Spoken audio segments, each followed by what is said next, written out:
What is up, my friends? How are you guys doing today? I hope everybody's having a great day today. I know I sure am. It's cool here in Louisiana today. It was like 42 degrees when we woke up this morning, which is a relief, from like a month ago when it was 5 million degrees and the sun would try to murder you when you walked outside.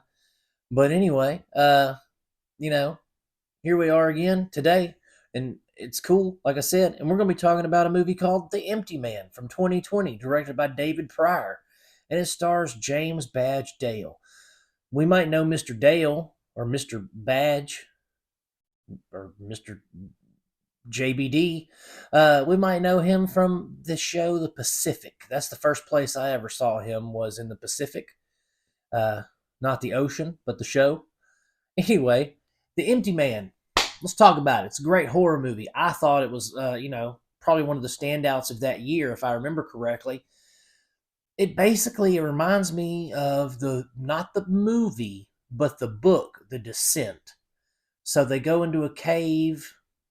They find or they're kind of hiking or whatever, and they find this like mummified evil spirit effigy kind of thing.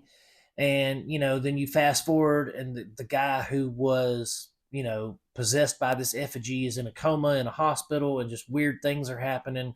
And so James Badge Dale, he's going around trying to figure out what's going on with these murders, because there's murders going on in the town and all this kind of stuff, and he's trying to figure out how these what's going on basically.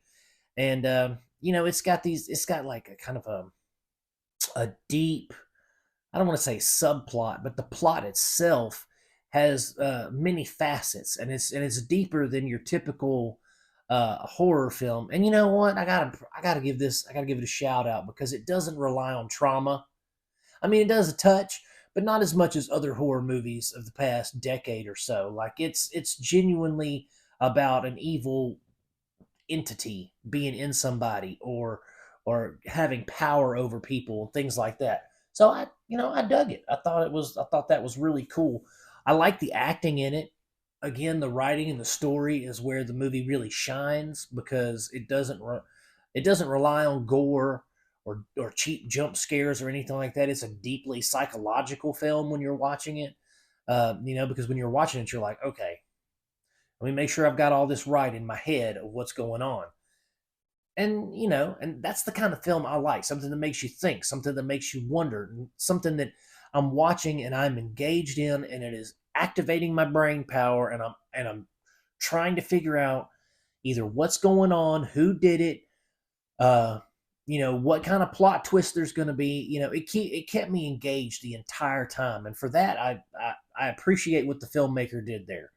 Uh, Again, the story itself is where this shines, with the guy being, the evil effigy thing, and then, figuring out who the empty man really is and what the empty man can really do, that kind of thing. I thought it was phenomenal, in that aspect. My son and I actually watched it the other night, because I had seen it once before, and I was thinking to myself, I was like, I think I've seen this, but I was getting this confused with the movie Come Play.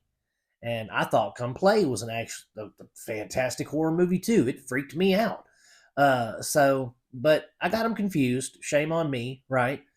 But my son and I watched this together, and about three-quarters of the way through the movie, he was like, "Dad, we've watched this before." And I was like, "Have we?" Because I don't remember it. uh, you know, and he was like, "Yeah, no, we've seen this before." And so we finished it up. We both liked it. Uh, I mean, it's just a solid horror flick, guys, but it's not horrifying. Like I said, it's not horrifying because it jump scares you, or, there's a ton of gore or anything like that. It basically scares you because of the uh, psychological implications of things. And that's where it shines. That's it. I give The Empty Man 3.5 out of 5 stars, because it's well worth your time. It's streaming over on Hulu. If you guys want to check it out, it's well worth your time if you haven't seen it. If y'all want to get connected with more Cinema Dolce 56 content, please like and subscribe. That would mean the world to me. Feel free to comment in the comment section. Let's discuss the movies and all that kind of stuff that we're talking about here. Hop on over to Facebook, join the Facebook group Cinema Dolce, and then go over to TikTok and sign up there and see what I got going on TikTok, guys. That might be something that's other than movie reviews, my personal life and whatnot. But anyway, I'm gonna keep making these as long as you keep watching them, guys. I really appreciate you watching them. I love y'all. God bless. I hope you have a great day. I hope you enjoy the movie if you decide to check it out, and I will talk to you guys soon.